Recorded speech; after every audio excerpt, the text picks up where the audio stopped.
आप ही की पार्टी के दो नेताओं के बयान हैं जो पूरे देश में चर्चा का विषय है। पहले मैं आता हूं अबू आजमी के बयान पर, जो कहते हैं कि औरंगजेब तो अच्छा प्रशासक था, क्रूर नहीं था, तानाशाह था, उसको गलत तरीके से पोर्ट्रे किया। और छावा फिल्म के आने के बाद जो पूरा विवाद हुआ, इस पर आपका क्या कहना? आप ही की पार्टी के नेता हैं और वो कहते हैं कि औरंगजेब तो अच्छा राजा था, क्रूर तानाशाह नहीं था, निर्दयी नहीं था, अत्याचारी नहीं था, और उसी वजह से छत्रपति शिवाजी महाराज को लेकर भी कई बातें आई। इस पर आपकी क्या राय है? ये बहुत महत्वपूर्ण सवाल आपने पूछा, और क्योंकि अमर उजाला ने बुलाया तो इसीलिए मैं अमर उजाला पे आया हूं कि मुझे पूरा भरोसा है आप लोगों पर कि सच्ची खबरें हमेशा आप लोग लाते रहेंगे। एक जिसका काम था जगाने का, वो जगा नहीं रहा था, पता नहीं सुला रहा था लोगों को। जागरण करने की जिसकी जिम्मेदारी थी, वो लोगों को सुला रहा था।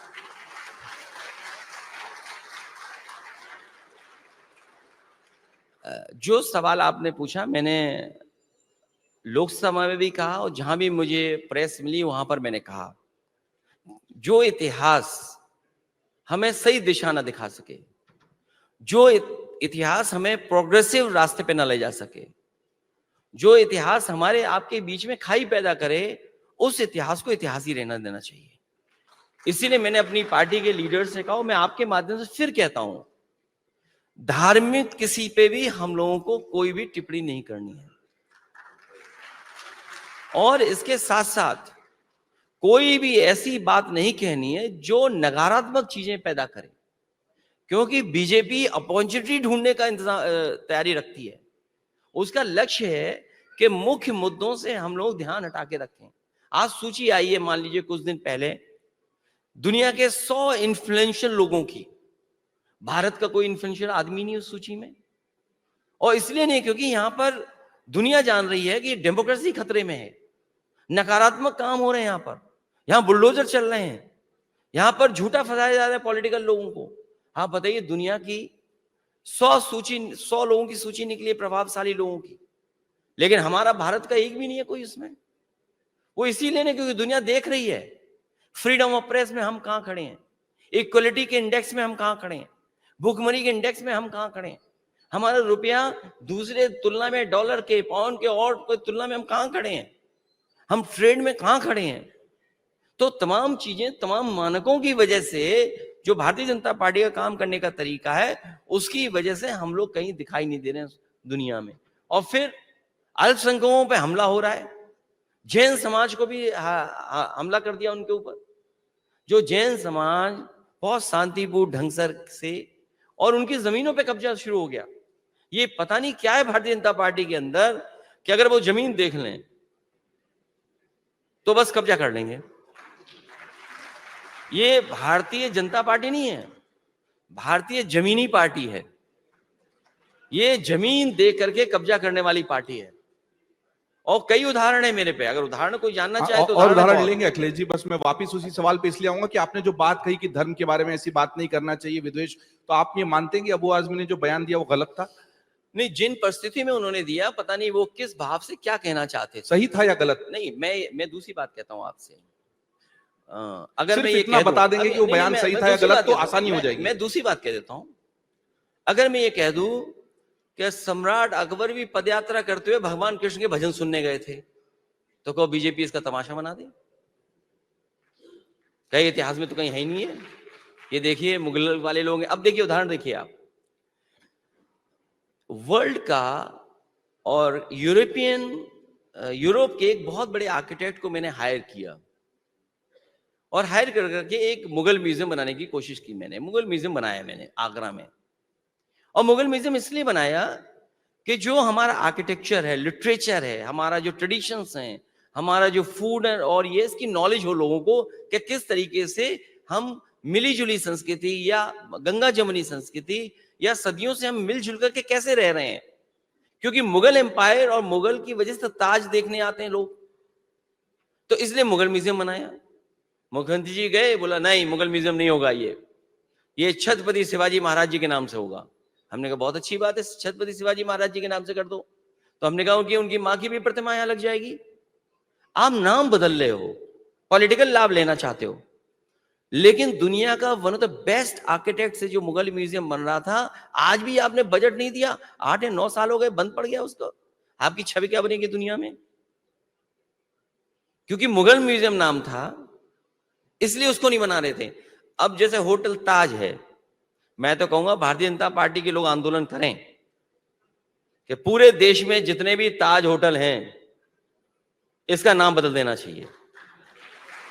और अगर ये भारतीय जनता पार्टी के लोग आंदोलन नहीं करेंगे, तो समाजवादी लोग वहां पर जाकर के पत्र लिखेंगे कि टाटा जो सबसे बड़ा देश का उद्योगपति है, वो ताज का नाम इस्तेमाल नहीं करे, इसको हटाए। क्या ये संभव है? बिल्कुल ठीक बात की अखिलेश जी आपने, और आपने एक बहुत अच्छी बात तो ये की कि मुझे इतिहास से जो चीजें खाई पैदा करती हैं। मैं ये चाहता हूं कि हमारे ये बीजेपी के लोग जो झगड़ा कर रहे हो, खासकर हमारे यूपी वाले, इनसे कहना, ये जो गमछा मैं पहन के आया, हालांकि मैं लाल पहनता हूं, आपने सवाल ही नहीं पूछा रंग क्यों बदल आया। मैं इसलिए पहन के आया कि अभी मैं पुरी गया था, जगन्नाथ, जय जगन्नाथ जी, वहां जगन्नाथ धाम पे होकर के आया मैं जी। मुझे जानकारी मिली है योगी जी गए नहीं अभी तक। आप बताइए। आप तो वहां का गमछा है? नहीं, वो गए नहीं अभी तक। गमछा तो इसलिए पहन के आया कि आपको याद दिला दूं आपके माध्यम से उन्हें। ठीक है, आपने याद दिलाया। वो गए नहीं है, तो इसका मतलब मैं ये कहूं कि वो हिंदू नहीं है? क्या ये मैं नहीं कह सकता? अगर मैं बीजेपी का होता तो मैं कह देता वो हिंदू ही नहीं है, वो खराब हिंदू है। क्योंकि अगर सच्चा हिंदू है तो स्वामी विवेकानंद जी ने जो कहा कि यूनिवर्सल एक्सेप्टेंस और टॉलरेंस हमारा धर्म सिखाता है, जब उन्होंने शिकागो में भाषण दिया तो उन्होंने भाषण ये दिया कि हम उस देश के, उस धरती से आते हैं जो देश और जिस देश का धर्म हमें यह सिखाता है कि हम सबको स्वीकार कर लेते हैं। यूनिवर्सल एक्सेप्टेंस हमारा धर्म सिखाता है, सहिष्णुता सिखाता है, टॉलरेंस सिखाता है हमारा धर्म। बताइए विवेकानंद जी की कितनी बात मानते हैं? केवल वस्त्र पहन लेते उन जैसे, बोले हम हो गए विवेकानंद। तो वस्त्र से कोई योगी नहीं हो सकता है, विचार से योगी हो सकता है। इस लोकतांत्रिक देश में आप डंडे की बात करेंगे? आप अरे जो खुद ही अंडा है वो डंडे की बात ही तो करेंगे, और क्या बात करेंगे? क्योंकि आप ये बताइए, नया शब्द आ गया जीरो पॉवर्टी। ये क्या है जीरो पॉवर्टी? कभी अंग्रेज या दूसरे मुल्क के देश के लोग इस्तेमाल करते हैं जीरो पॉवर्टी, बोले जीरो पॉवर्टी होगी उत्तर प्रदेश में। जीरो को हम लोग अंडा भी कहते हैं, तो जीरो पॉवर्टी हो गई क्या? 8 साल बाद जीरो पॉवर्टी। और फिर आप कहते हैं हम ये लॉ एंड ऑर्डर को लेकर के जीरो टॉलरेंस है। आप किसी के साथ भी अन्याय कर दे रहे हो, आप किसी पे भी झूठे मुकदमे लगा दे रहे हो, आप किसी को भी जेल भेज दे रहे हो, आप किसी की भी इनकाउंटर कर दे रहे हो, हत्या कर दे रहे हो। बस्ती में एक उपाध्याय नौजवान बच्चा इसलिए मार दिया पुलिस ने पीट पीट करके क्योंकि उसे 5,000 रुपए मांगे जा रहे थे। पूरे उत्तर प्रदेश के लोग जानते हैं कि पुलिस वाले 5,000 रुपए मांग रहे थे, उसमें 5,000 रुपए नहीं थे।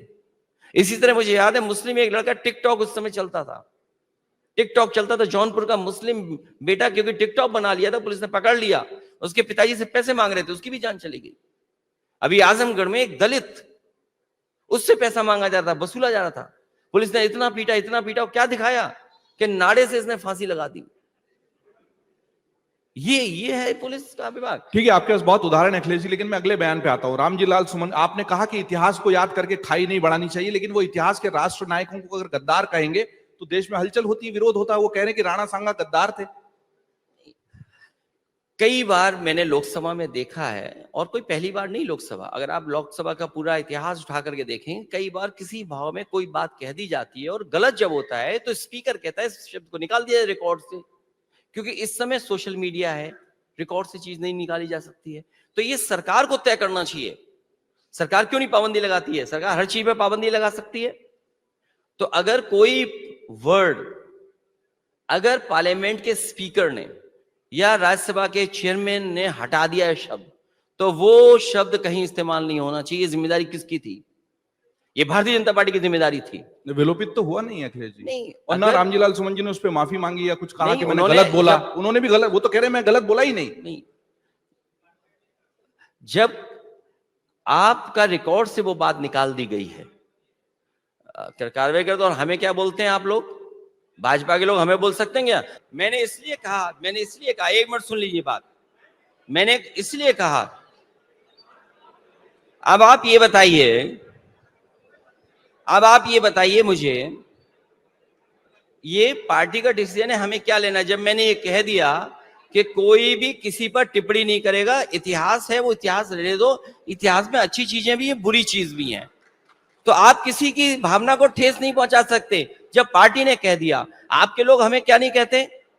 आपने कहा कि हम गोली मार देंगे, बताओ क्या आप गोली मार दोगे क्या? और हम उनमें से हैं जो घबराने वाले नहीं हैं।